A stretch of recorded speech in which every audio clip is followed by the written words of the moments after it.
Well, welcome everybody to this event.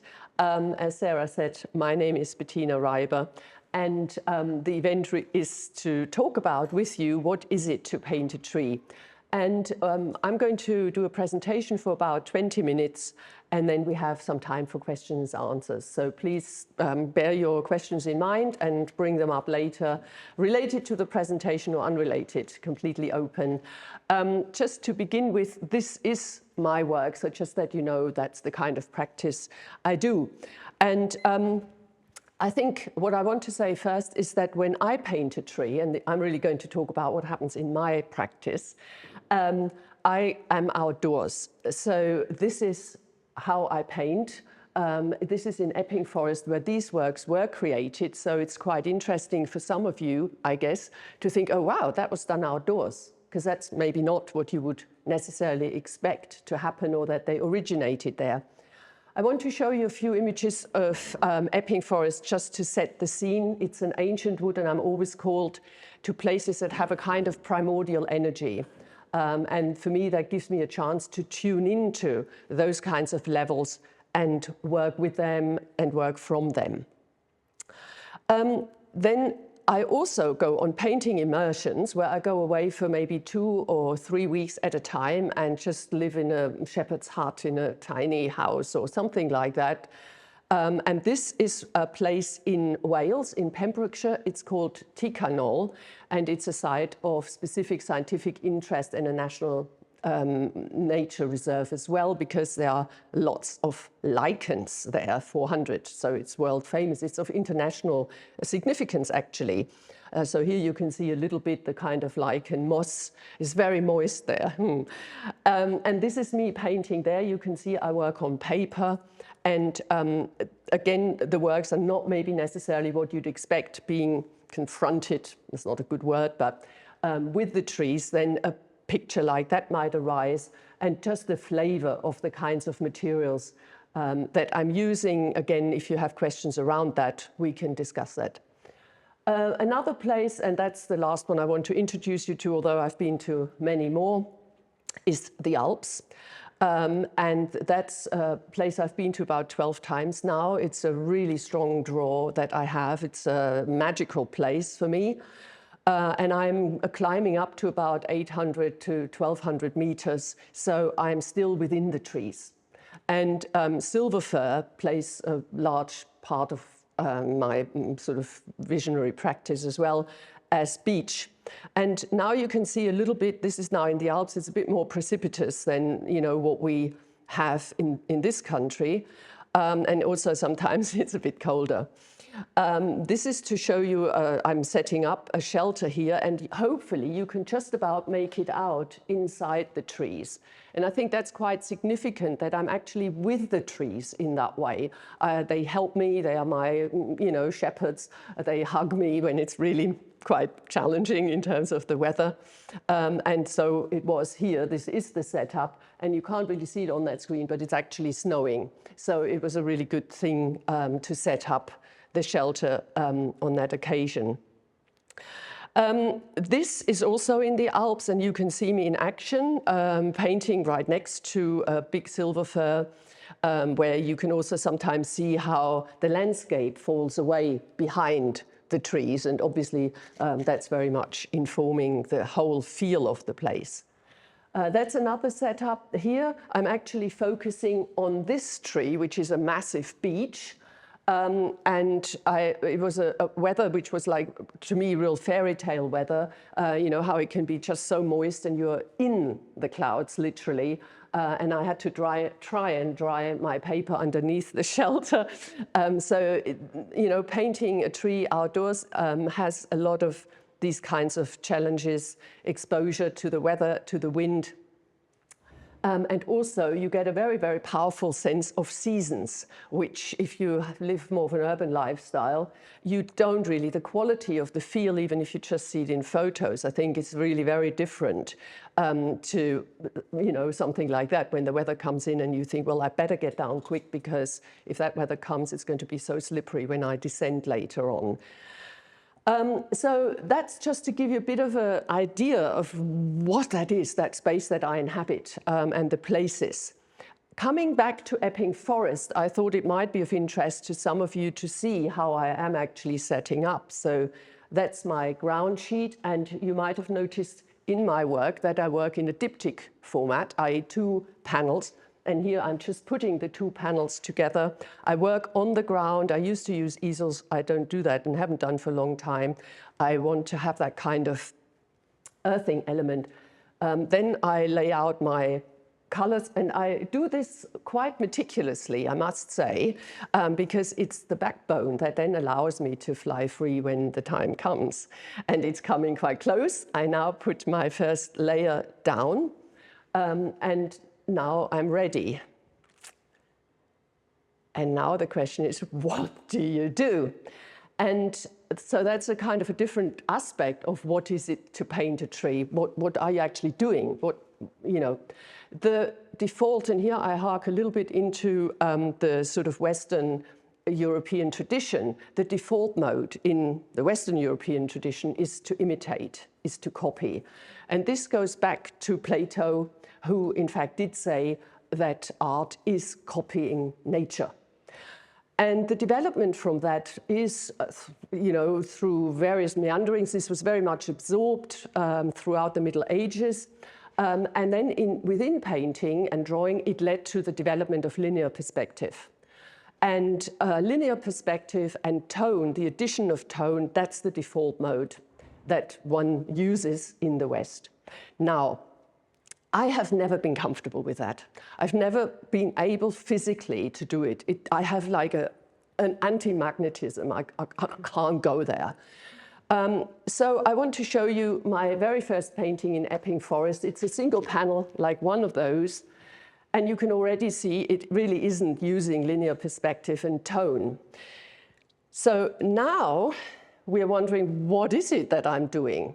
And share my journey. I didn't know for a very long time, but I was fortunate enough to trust my intuition. And I decided, I don't know what I'm doing, but I'm going to do it. And I'm going to find out by doing it over time. And so I want to, I will show you quite a few more images only from Epping Forest, partly because that's what we see here, so there's a tie-in with that. But also, I want to share with you before we start 2 reference points. There are more that influence my work, but these are quite significant, and I think they will, I hope they will help you understand and place the work a bit more and give you a bit more interest in looking at them. And the first is a visual reference. And this is that I am very influenced and feel incredibly close to what's called the early German Expressionism from the 16th century. This is an Albrecht Altdorfer painting, which we have in the National Gallery in London. And I think you can already see here what's being used is very much a dynamism. The painting, you can't settle anywhere, you can't rest. There are these high key colors, which is also something that I use, and they are said to bounce off each other. And that's really one of the prime attractions or modes in which the painting works. This is a Grünewald painting, Matthias Grünewald, the Isenheimer altarpiece, one of the panels. And here what's also significant to me is that conjunction between people and animals and nature. And nothing is really painted in the proper perspectival tonal mode. There is very much, again, that sort of circular rhythm and the fact that there is a communication. There is something going on between things. They're not isolated from one another. I also very much respond to the idea of storytelling, because in my work there is quite a lot of storytelling, even though one doesn't know what the story is. And that's for you. Please feel always free to invent, see, feel your own story. And I do like that it is people in nature. That's also a really significant thing for me. This is another of a double panel. It's a diptych in actual fact of Grünewald's. And I think I want to highlight here how he uses light in the sense that it emanates from the panels. So light is not used as it would be in Caravaggio, where you would have this strong spotlight and you cast a deep shadow and have a highlight, and that gives a solidity and weight to form. Whereas here you don't have solidity and weight. But what you do have is this kind of light that just bathes you and everybody else.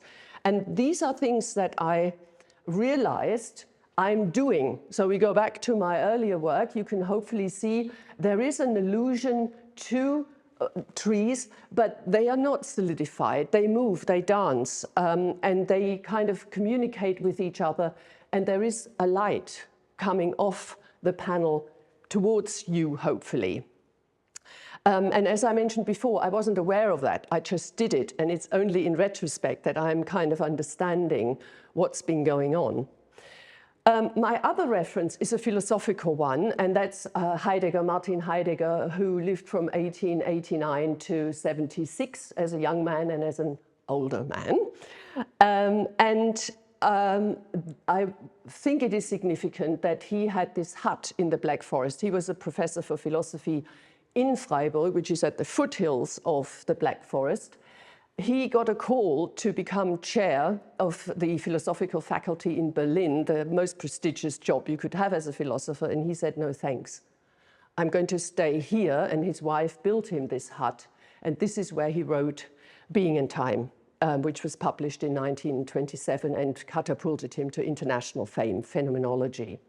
So he always stayed there, and he is very, very close to nature, which I think is, you know, for me, it's relevant to say this at this point.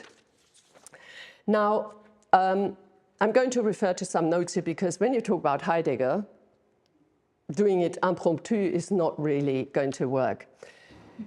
So how does Heidegger help me understand what has driven and does drive my painting more clearly? And you can always have a bit of a look at these as well, because obviously they are. His fundamental question is, why is there something rather than nothing? That's initially a rather odd and incomprehensible question, and also for most people it seems totally irrelevant. Why is there something rather than nothing? But let me try and bring it more to life for you, and let me quote Heidegger for you. Oh my God, now you get scared. You don't need to be scared. He's very straightforward, and it is about a tree. There is a tree in the yard. We state, the tree is well-shaped. It is an apple tree. This year it did not bear many apples. The birds like it. The scientific botanist who conceives of the tree as a plant can point out a variety of things about the tree.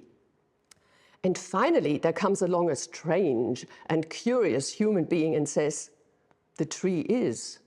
It is not so that the tree is not. And this is what underpins my work. I'll try to go a bit more into that. So what we find in this initial, you know, all sorts of aspect, the whatness of a tree, it's an apple tree, it bears fruit, birds like it. You shift away from the what, and you go, which is in a way what I put in my question, what is it to paint a tree? And maybe underlying that is the question, what is a tree? Because that's also what you could have as your reference point. I want to paint, what is a tree actually? Instead, we are asking now, what is. And I realize that it's precisely this question, the question of being, and this is then spelled in English with a capital B, because you can't have the German word sein und das Seiende at the same time in English. So you have be with a capital B, and being, which is all the stuff that just is, like this computer or I. The question of being that has been an undercurrent in my painting practice and stands behind my discomfort with linear perspective in combination with shading. So that's also been always a question for me. Why can't I do this? Why do I have this recoiling from it? Let me try and explain what Heidegger gives us as his thinking on being with a capital B. For Heidegger, being shows itself in being, in actually what is, so in a tree, in me, in this computer. being discloses itself in that which is. Another way of saying this is that the concealed comes into unconcealment. It is shining forth as that which is. Okay. In case of a tree, let's bring it back to something a bit more experiential. This means we are capable of looking at a tree and not turn it into an object, but hold onto the shining forth of being that discloses itself and offers itself in and through the tree. Holding the tree in its shining forth is possible for us, human beings, and according to Heidegger, puts us in touch with our fundamental essence. And you can make links here with the reluctance that I've already mentioned with perspective, which is exactly about grasping and locking in stuff, and my admiration for the light that shines forth in the paintings by Grünewald and Altdorfer. If you recall that, that's very much that kind of shining forth. So please bear that in mind when I show you later on some of my paintings where you can hopefully reference some of those thoughts. I too have sought to have light articulate itself in the works.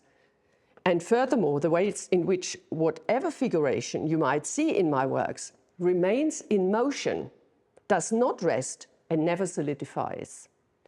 Allowing the tree to come into presence in this way is what Heidegger sees described in the Greek term poiesis, the coming forth of the concealed into presence. When I see a tree, I let it be. I let it shine in its presencing. When I paint a tree, I celebrate this awe-inspiring gift which the tree that presences itself gives.